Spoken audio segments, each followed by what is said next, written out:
very much. We have Jonas Gahr Stoere here, who is the, as you know, the Prime Minister of Norway.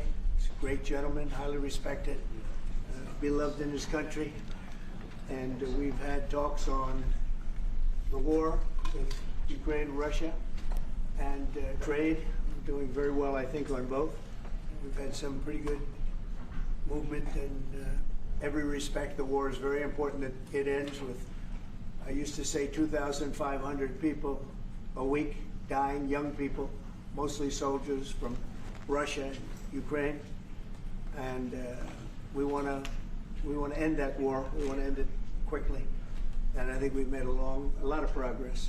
And we'll see what happens. This next few days is going to be very important. Meetings are taking place right now.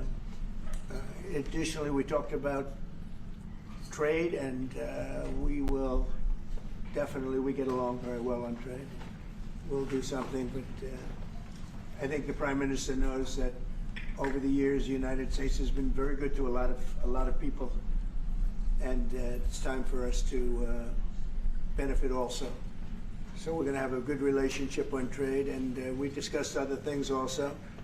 But Mr. Prime Minister, it's an honor to have you at the White House. Thank you very much. Well, thank you, Mr. President. This year is 200 years since the first immigration from Norway to the U.S. We come here early in your term. Appreciate that you take time.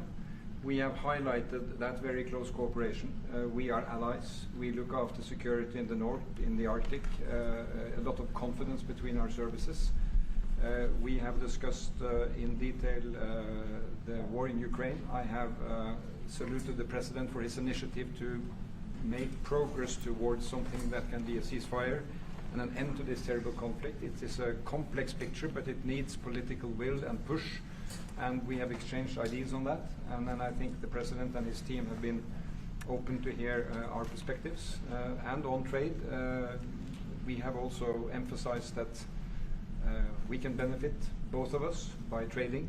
We can be complementary, and we can find good solutions. But first of all, I appreciate, Mr. President, the spirit and the tone of this conversation, which has been confirmation of a very strong partnership. Thank you very much. Appreciate it. Any Mr. questions? President, can I ask you first, Mr. President, have you spoken about the tariffs that you want to impose on Norway? Is there a chance that you can lower? We spoke about trade, and we understand each other very well. I think we'll have no problem. You think that you will get an agreement? I think we'll have no problem whatsoever with Norway. Mr. President, did you discuss a possible visit to Norway? Did you discuss a possible visit for President Trump to We Norway? didn't, but I love it. I mean, I've been there, and it is a beautiful place. They have. But I told the President that, you know, he is receiving us early in the term. He's welcome to visit Norway. We would like to have him, and it will be another way of emphasizing this strong friendship. Mr. President, Norway has been a staunch supporter of Ukraine since the Russian invasion in 2022. Has something been discussed here today that may have altered your views on things? No, we want to, very simply, I have no allegiance to anybody. I have allegiance to saving lives, and I want to save a lot of lives. A lot of young people, mostly young people. It's the war. It's the soldiers, and if we can do that, I've also, as you know, I got started because the money that's been spent on this war is insane. It should have never happened, and it would have never happened if I were president. But Biden spent $350 billion on this, and it's a shame, and that's what got me involved. And then I looked at, and I see the results. It's horrible. It's a killing field. 5,000 soldiers a week on average, and we want to stop that. We both want to stop that for a lot of reasons, but I would say that is my number one reason. Why do you think that Russia, that we will get Russia to accept a deal that also Ukraine and Europe is willing to accept? I think so, yeah. I do. I believe they will accept, and I think we're going to get this over with. I hope so, soon. Mr. President,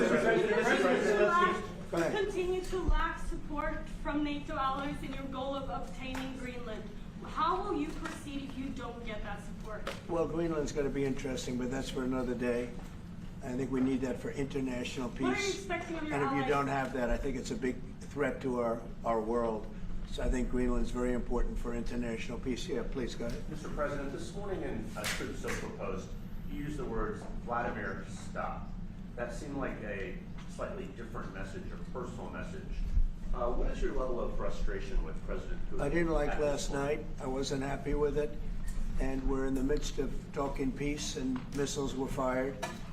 And I was not happy with it. That's what I meant, and that's, you know. Mr. what it is. President, I assume that's what you mean. Sorry. Yeah, If I the assume. bombs keep falling, will you consider additional sanctions toward Russia, or what will you do if President Putin? I'd does rather not answer respond? that question in a week. I want to see if we can have a deal. No reason to answer it now, but I won't be happy. Let me put it that way. Mr. Things President, will happen. Mr. President, why are you not putting more pressure on Russia? I know a lot of Europeans. Putting a lot of see that. pressure. You don't know what pressure I'm putting on Russia. They're dealing. You have no idea what pressure I'm putting on Russia. We're putting a lot of pressure. Can you maybe tell us then what kind of We're pressure putting are a you lot putting of on pressure on Russia, and Russia knows that, and some people that are close to it know, or he wouldn't be talking right now. The Prime Minister understands that better than anybody. He wouldn't be talking right now. He's talking, and we're putting a lot of pressure. I think he wants to make a deal. We're going to find out very soon, but it takes two to tango, and you have to have Ukraine want to make a deal too, and they're being hit very hard, and I do believe they want to make a deal. Mr. President, Mr. Prime Minister, if I may. You said that the Ukraine have to give some territory to win peace, among them Crimea. Do you stand by that? And I know that the former NATO General Secretary today has told you that he does not agree, and he believes in territorial integrity of the Ukraine. How will you deal with that with your allies? And do you Well, stand by that Ukraine have to give Former Crimea Secretary to General peace? happens to be right here, you know, so they can't put words in his mouth. He's been a great general, frankly. It was because that's what you are. Really, you're a general. But he's been a great Secretary General. We had a tremendous relationship, very successful, and I think he could speak for himself. He's right here. But do you still agree that Ukraine have to give some territory away to win peace? Well, it depends what territory. They've been fighting. They've lost a lot of territory. And we'll do the best we can. Working with Ukraine, we'll do the best we can. But they lost a lot of territory. When you say Crimea, that was handed over during a president named Barack Hussein Obama. That had nothing to do with me, Crimea. That was 11 years ago with Obama. And they made a decision. There wasn't a bullet fired. There was no fighting. There was no anything. They just handed it over. Now they say, well, can you get it back? I think that's going to be a very difficult thing to do. That was given by Barack Obama when he was president, not by Donald Trump. Thank you, Mr. Mr. President, President. you had a long You have meeting, peace Mr. President. proposal that you put on the table. It's a 30-day ceasefire proposal. Your national security team presented it to both Ukraine and Russia. 2 months ago, Ukraine agreed to that ceasefire proposal. Immediately, Russia has not. And my question is Russia the obstacle to peace based upon that, just getting to that 30-day ceasefire? I don't think so. I think that they both want peace right now. They're ready to do something. We'll see what happens. Complicated, very complicated. But I think they are both very much looking to make a deal. Marco, what would you say? Well, first of all, what was put before our partners was options to discuss about things that it would take to end a war. This war is endable. Both sides just have to agree to it. We've shown them a pathway forward. We've discussed those ideas. It was a good meeting yesterday. There'll be good meetings over the weekend. We've shown them the finish line. We need both of them to say yes. But what happened last night with those missile strikes should remind everybody of why this war needs to end. It's horrible those missiles landed. What's even worse is there are today people that were alive yesterday that are not alive today because this war continues, and the president wants to stop it. And everyone should be thanking the president for being a peacemaker and trying to save lives. That's what we're trying to do here. It's not our war. We didn't start it, as you know. But we're trying to end the dying. We're trying to end the destruction. And we've shown the path forward. We can see the finish line, but both of them have to get there. We're going to do everything we can to help them get there, but they have to ultimately say yes. Both And of we them. are using a lot of pressure on both. You know, if you think we're just in there because we're nice people, and we are nice people, but we're using a lot of pressure on both. What had a long concessions, meeting, Mr. Mr. President, and to your national security team, what concessions has Russia offered up thus far to get to the point where you're closer to peace? stopping the war, taking the whole country. Pretty big concession. Mr. President, President, if you are going to take down the tariffs, what do you want Norway to buy more of from the U.S.? To buy more? Well, you don't need snow. You don't need skis. You don't need ski champions either, right? You have a lot of them. We just want to keep the relationship the way it is. We've had a great relationship. I think now maybe closer than ever, but we've had a great relationship with Norway. I think just keep it the way it is, kid. You can't do better. Really? Not even by, say, Well, if they want to give us some additional concessions, that's okay. You can't do much better. Yes, yes. Mr. President, you've had a long meeting with Norway today. You said that Norway is doing a lot of things right, but on the Ukraine, if I can ask both you and the Prime Minister, did you find common ground today on Ukraine and the peace plan? Totally. It's totally common ground. The Prime Minister can speak about it, but I can just say he wants to see people stop dying more than anything else, and he'd like to see it end. He's going to help us end it. Mr. President, Can I say that to move towards an end of this war, U.S. engagement is critical, and President Trump made that possible. That is clear, that is obvious, it's really happening. Now the important thing is that both parties have to know that they have to deliver, and they have to feel the pressure to deliver. Ukraine is under attack. They are defending themselves. Lives are being lost. And we believe very firmly that there needs to be a ceasefire, the initiative taken by the US some time ago. It needs to be respected. And then to move on to something which both parties can own. That is the complicated part in such a dramatic war. And here I believe Europeans and Americans working together, as we do much closer now. I salute the team of President Trump of being, open in that process. We had a good discussion on this today, and then we have to move on, and we cannot lose time because this is too much drama happening. One thing is people losing their lives, but it is a bad thing for Europe, and it's a bad thing for the world to having such a broad conflict going on. It can have ramifications far beyond Ukraine. Mr. President, my follow-up question. Sir, Mr. President, I forgot my question now. I wanted to ask about. It's all right. That happens to It happens sometimes, yeah. No, Mr. President, I wanted to ask about the. Well, actually, Zelensky has said that he wants more Patriot missiles. So far, has been no response from the United States. If you and the United States decides to pull out of negotiating for peace, trying to go for peace, does that also mean a no on Patriot missiles, a no on sharing intelligence with Ukraine? Let's see what happens. I think we're going to make a deal. And if we make a deal, that'll be wonderful. We won't have to worry about your question. You can ask that question in 2 weeks, and we'll see. But I think we're getting very close. The Prime Minister feels the same way, and we'll hopefully not have to answer that question. Mr. President, Norway is the third country to be officially invited to the White House after Liberation Day. Why did you invite Norway so soon to the White House? Because I like them. And I like your Prime Minister, and I like the way your government runs, and I respect the King. He's highly respected in Norway. It's a great thing, not an easy thing to do. He's done a great job. Yeah. Would you like an invitation to visit the King? Absolutely. You get me that invitation. I just told the President he's welcome to visit Norway. President Trump, where's my farm? You said before that you like the Norwegian Petroleum Fund, and I'm wondering if that has been up for discussion today, the way that we have structured our money and whether. Well, this fund was created in the late 1990s to save for future generations the income from oil and gas. Norwegians should continue to work as hard, dedicated, innovate, and move forward, despite having these incomes, which we happen to be in the period of our history where we can harvest, and we have transferred that into investments, half of them, by the way, here in the United States.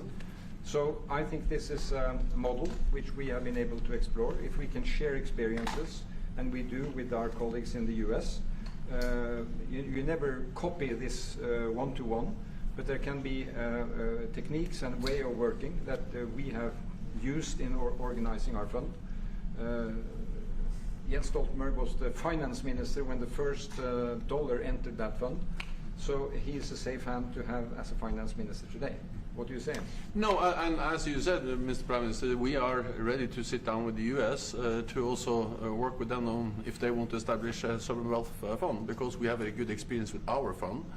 And I think that one example of how we work together with the United States is that half of the fund, close to $1 trillion US, are invested in the United States, mainly in equity, but also some in fixed income, including government bonds. So this is an expression of trust in the United States, expressed by the strong investment of the sovereign wealth fund. Then just briefly on Ukraine, since it was mentioned, we had a very good and extensive discussion about Ukraine, the path forward to peace. And as the Prime Minister said, we commend the US for pushing forward to try to find a negotiated solution. At the same time, we need to continue to support Ukraine, and therefore I'm proud that Norway has actually tripled the military support to Ukraine. And this year we will allocate close to $8 billion US to Ukraine. That will strengthen them and also their hand on the negotiating table. If I may add to that, if there's a peace, and there will be a peace, we have a common responsibility in securing democratic Ukraine for the future. And the best security guarantee they can have is the ability to defend themselves. And we are investing in that. Mr. Prime Minister, Mr. if I may, as it relates to tariffs, Mr. President, when you unveiled your reciprocal tariffs on April the 2nd, the tariff rate for Norway was 15%. Based upon your conversations that you've had today with the Prime Minister, do you see that tariff rate coming down from what you proposed just a few weeks ago? Well, they have a great fund of $2 trillion. It's a big fund, and they don't have any debt. So I think they'd probably be willing to pay us more than that, I hope. Are the two nations in agreement? Mr. President, Yes. In 2018, your former Secretary of State Mike Pompeo called for an end to Russian occupation of Crimea. Why has this administration changed its stance on territorial concessions for Crimea? Well, the war started. It would have never started if I were president. This is a war that is horrible. All wars are horrible. This one is in particular bad. And I don't know that you can ever say there's going to be a winner to this, because so many lives have been lost. Not only soldiers, I mean, a lot of lives have been lost. I think that we want to do one very simple thing. It would have never happened if I were president. Zero chance it was going to, and it didn't. People say, how do you know that? Number one, it didn't happen. We never even discussed it. I would talk to Putin about it. It was the apple of his eye. Ukraine was the apple of Putin's eye, but there was never even a thought that he'd go in. And I think he understood that I would not be happy if he did. And it was only when I got out, and when you mention what happened to Ukraine years ago under President Obama and a vice president that was also president later, unfortunately for this country, what happened is large chunks of land were given up, and it was called Crimea, and that was a big thing. That was a big moment. But this isn't my war. This is Biden's war. This is a war that Biden was president when this war happened. But I'm trying to put out the fire, and I think we'll be successful. And if we do, we're going to save a lot of lives. Otherwise, and the Prime Minister had a statement. He said, "This is just a point in time. We're very lucky because this is a point. And if this doesn't happen, this could go on for a long time." Mr. President, will you have meetings with other world leaders when you're in Rome, sir? Future Democrat president? I don't think he will. I think he wants to make peace. I think he wants to end it, and I feel pretty confident of that. But we're gonna know pretty soon. Mr. President, will you have meetings with other world leaders when you're in Rome? Yes, I will. Which leaders do you want to meet, sir? Well, I'd like to meet them all. That would be nice. I'd like to take care of all of them, but we have many of them there, and they all want to meet. They want to meet about trade. And we are making some great inroads and great deals. You might want to speak about that, Mr. Secretary. We had a very successful bilateral meeting with the Republic of South Korea today. We may be moving faster than I thought, and we will be talking technical terms as early as next week as we reach an agreement on understanding as soon as next week. So South Koreans came early, they came with their A game, and we will see if they follow through on that. President Trump, you're rounding up your first 100 days. Do you think you deserve the Nobel Peace Prize if you manage to create Do I deserve the Nobel Peace? If you manage to create peace. Well, maybe for the Abraham Accords. I don't want to get ahead of myself on this one, but they say for the Abraham Accords, and by the way, speaking of that, we're going to be filling it up. A lot of countries want to come into the Abraham Accords. You know, we have 4, and Biden did nothing on that one too. It's the same 4, but they're great countries, and they were brave doing it, and it's worked out very well. And we're going to be filling up the Abraham Accords. They're going to be, I think, filling it up very rapidly. Mr. President, could you say something about that? There's great, enormous opportunity to grow the Abraham Accords, but I would just point to one thing. Of all the leaders in the world today, no leader is working harder to prevent wars or end them than President Trump is right now. I mean, that's why we're talking to Iran. That's why we're engaged with Ukraine and Russia. It's the desire to prevent these wars from breaking out and to end the ones that exist already. And again, I just think it's tremendous for our country to be led by a president who desires to bring peace and establish peace and protect peace. So it's hard work.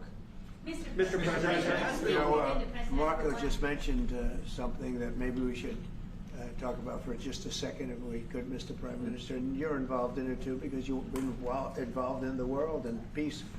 But I think we're doing very well with respect to Iran, and we're having very serious meetings. And there are only 2 options, and the one option is not a good option. It's not a good option at all. And I think we're doing very well on an agreement with Iran, but that one, we're doing a lot of things, I will say, but that one is well on its way. We could have a very, very good decision, and a lot of lives will be saved. Mr. President, on the economy, there was a slowdown. Mr. President, on the economy, there was a slowdown as it relates to home sales in the month of March, the slowest pace since 2009. Is that an economic indicator, and perhaps the Treasury Secretary can weigh in on this as well, is that an economic indicator that concerns you about the broader U.S. economy? No, they had very good numbers on housing today, extremely good numbers, and that's despite interest rates, because, you know, if you look at what happened, everyone said, oh, I said I was going to get prices down. I did. Energy just hit $1.98 in a couple of states. It's way down. Energy's down, and we're about $64 a barrel. When I came in, and we were looking at $89, $90, $95. And by the way, that helps us solve the war too. Having those energy prices is a big incentive for Russia to also agree with solving the war problem. Groceries are down.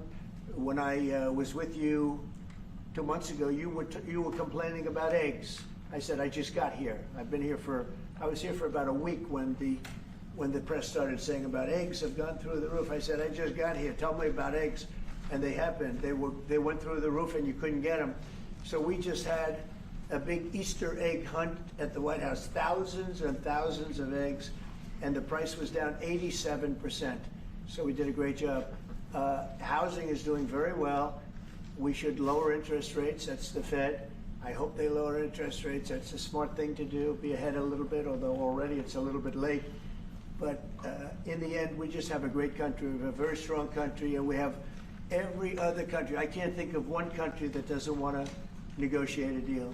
And they either negotiate a deal or we set a deal that we think is fair. Because we don't have to go through all of these. It would be physically impossible. You know, you have so many people that really understand it, which is a very small group of people here. And we are going to, at some point, just set prices for deals. Some will be tariffed. Some treated us very unfairly. They'll be tariffed higher than others. But we've been ripped off for many, many years. The United States has been ripped off like no country probably in the history of the world has been ripped off for 45, 50 years. And countries have gotten rich by doing that with the United States. We've taken care of their militaries, and military is another subject we talk about. We're not going to make that subject to any of the deals, but you know the same countries that I do where we virtually take care of their military and then don't get treated fairly on trade. So The people, and I don't blame those countries, I blame the people that sat at that beautiful desk right behind you, because those people didn't do the job for this country. And they let us lose $4 billion a day on trade. We were losing $4 or $5 billion a day on trade when I got here. And now we're going to be much better than breaking even. And we're going to be making $4 or $5 billion a day on trade. So, I don't blame any country, not the worst of them. And we were abused by countries. I blame the President of the United States that happened to be sitting when these deals were made. Disgraceful. When I was here, we had a great 4 years. We had the most successful economy in the history of our country, my first term. And we were very tough on trade. And with China, as you know, they paid hundreds of billions of dollars in tariffs.